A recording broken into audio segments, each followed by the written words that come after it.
right, what's going on, you guys? Nick here with Nick Strength and Power. I've got a couple of interesting stories for you guys today. The first story that I have for you guys today, a very positive story about Big Ramy. So Big Ramy just landed in the United States to continue and finish his Olympia prep, where he will be planning on defending and retaining his title. So this information was confirmed / announced by Dennis James, who's his coach / guru / training partner, whatever you want to call Dennis. He posted this post in addition to a couple of Instagram stories.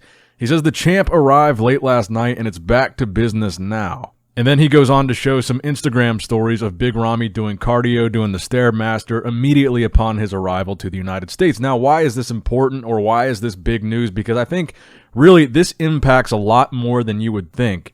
The preparation and the actual process of peaking for a show when it comes to these athletes that are international, especially athletes that might have trouble getting over to the United States at the last minute. Hadi Choopan being a prime example, having difficulty getting his visa last year and getting it last minute last year. Actually, what I believe is a big reason why he was a little bit off.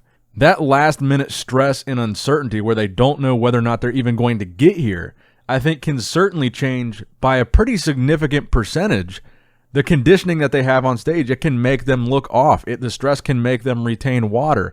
Being uncomfortable, being stressed, and being uncertain right before a show is not what you want. You want to be relaxed. You want to be in the zone. And you want to not have to travel very far. And Dennis James providing a place for Ramy to stay and train and be comfortable prior to the Olympia, I think is a huge asset to Ramy and a huge advantage to where he doesn't have to stress at the last minute, get a hotel room, stay in a hotel, and be there for like peak week of the show. I think it's much more advantageous for him to be there for an extended period of time, like where we are now. He's got 5 weeks to prepare and get comfortable here in the States, which I think, again, is a really big deal. I mean, you can even look at Rolly Winkler last year. He was qualified for the Olympia, but he got stuck in Turkey and couldn't even travel to compete at the Olympia. This stuff is stressful, and this stuff can have significant impacts to the point where the athlete can't even compete. So it's good that we've seen not only Ramy, but we also saw recently that Hadi Choopan arrived in the United States. Hadi and Hani Rambod both posting these updates showing that Hadi had arrived to the United States. This video is what Hadi posted on his page, giving Hani a hug as he arrives in the airport there. And honestly, in my opinion, both Ramy and Hadi are really the two biggest threats at the Olympia that are international guys. In my opinion, when it comes to top 3 at the Olympia international guys, it's Ramy and Hadi that are the two most important. And the fact that they're already over here in the States, I think is very good, because on one hand, it at least confirms that they are here and that we will see them on the Olympia stage. And on the other hand, I think it gives both of them the advantage that they need, or maybe not even the advantage, just the level playing field, as some of the guys that are already from the United States that don't really have to travel very far to get to the Olympia, that don't have to worry about a visa, that don't have to worry about a 15-hour flight, that don't have to worry about necessarily hotel accommodation. Some people just know people in Florida and stay with them. But overall, I think it really is a pretty positive thing that both these guys are here and both these guys are ready and both these guys are able to finish their preps here in the States for the Olympia. And I guess you guys can let me know in the comment section below, who do you think will place higher at this year's Olympia? Do you think there's a potential that Hadi Choopan could be able to dethrone Big Ramy?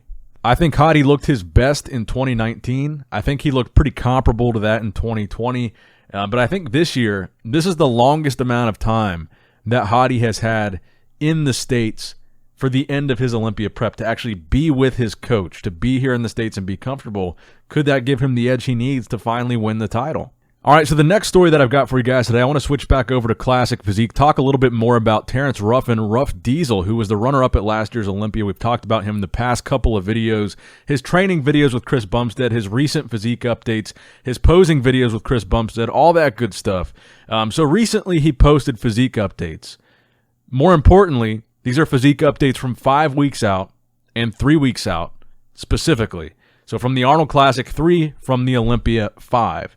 Now, the first thing that I thought when I saw these physique updates was, man, he looks like he's kind of off. And look, on one hand, I'm very understanding of that.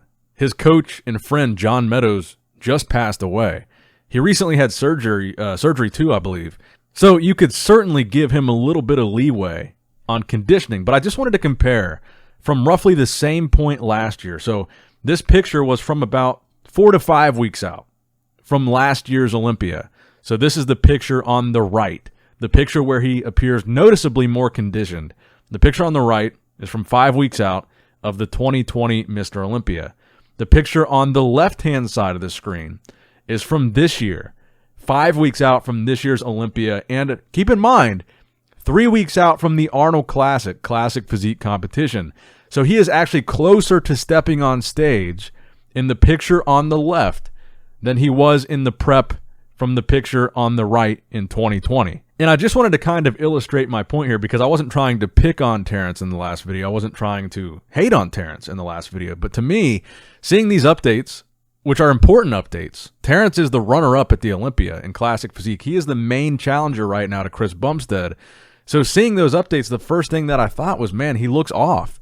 He looks soft. He doesn't look as sharp as he should for someone that's stepping on stage in 3 weeks. So my mind is either saying these are not recent updates, and he's kind of playing tricks on us, but the recent videos with Chris Bumstead would suggest they are recent, or he's going through a lot of stress, and that's causing him to maybe retain water, or just be off, or maybe he's been off his game because of everything that's happened, which is understandable. And again, not trying to pick on him, but he's runner-up at the Olympia, so we got to talk about how he's looking prior to the Olympia. And honestly, I'm seeing a pretty large difference between how he looked last year and how he looked this year. Now, speaking of Classic Physique, speaking of the Arnold Classic, Lord Jones, Brian Jones, is also doing that show. He's one of the guys that I've been trying to draw a lot of attention to as the Arnold comes up, as the Olympia comes up. Both of shows he was invited to and qualified for, and he will be at both of them. So Lord Jones is a guy, Brian Jones.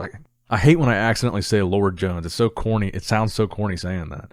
But Brian Jones, he's one of my favorite guys in Classic Physique right now. I think he really has got what it takes to really excel in this sport. And as you know, last year at the Olympia, he took 5th. The Arnold Classic is a show that I think he can win.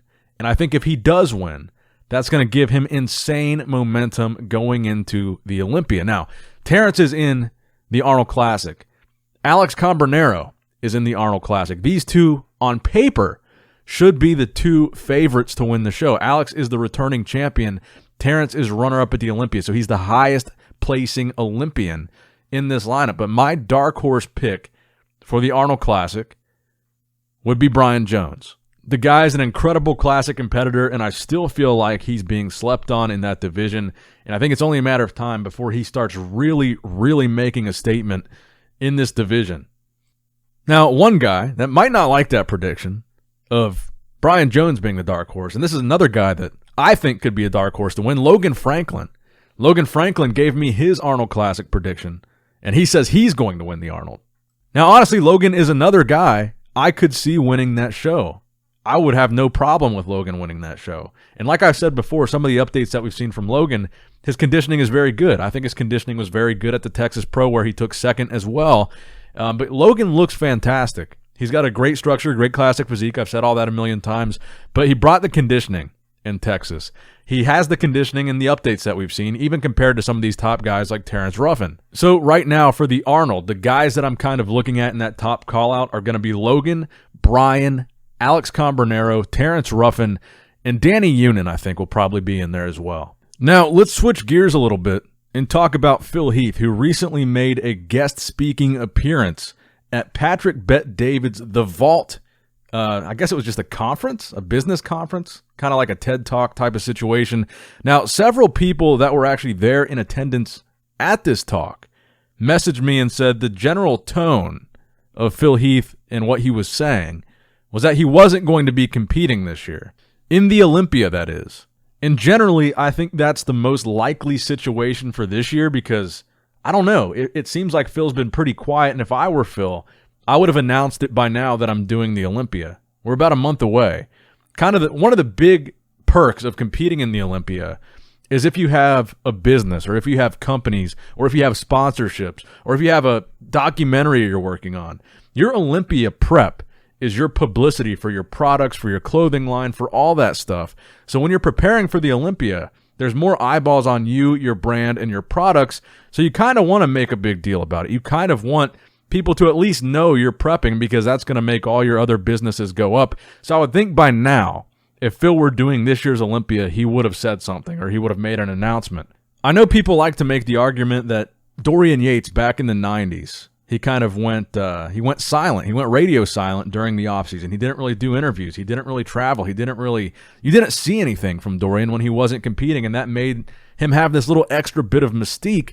But the fact of the matter is, in today's day and age, it's just not like that. With social media and sponsorships and companies and brands and all the stuff that bodybuilders use to make money, it would be in everybody's interest pretty much, if they're doing the Olympia, to say so. It makes companies want to sponsor you because people are going to want to see you on stage. People are going to be Googling your name. They're going to be looking at your Instagram. They're going to be looking at your social media because they know you're doing the biggest show in bodybuilding. That's just how it is.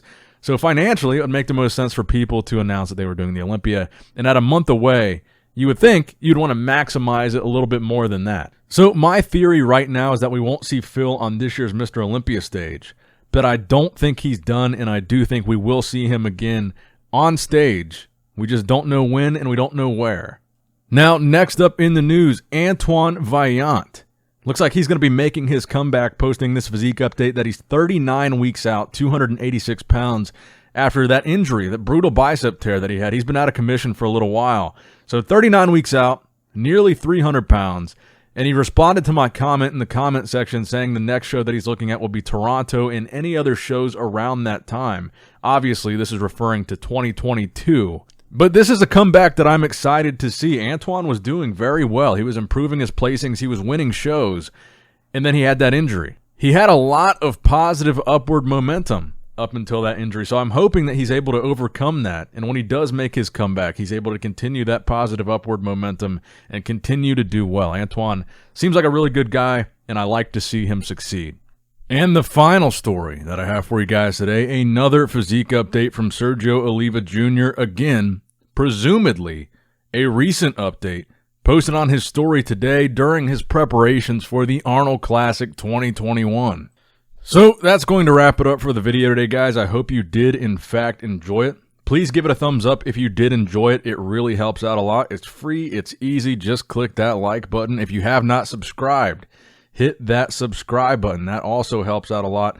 As always, I love you guys. I appreciate you guys. Nick Strength and Power, signing out.